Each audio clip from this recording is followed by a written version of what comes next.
In this series of short instructional videos, we will be showing you how to get the most out of Rosie by preparing the room for an easy cleaning.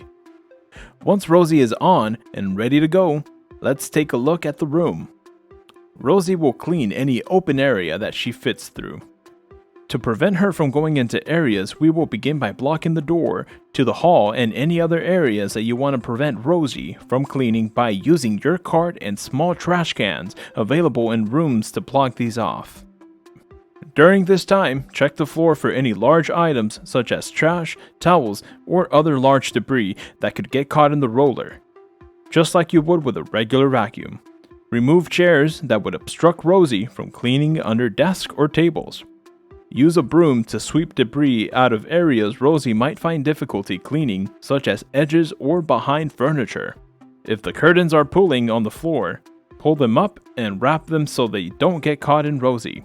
If any major cords are seen in areas that Rosie might reach, tuck these to protect them. Check in again, take a quick look to make sure you didn't miss anything. Rosie is now ready to clean. Now that you know how to properly prepare a room for Rosie, make sure to look through our other how-to videos by clicking here.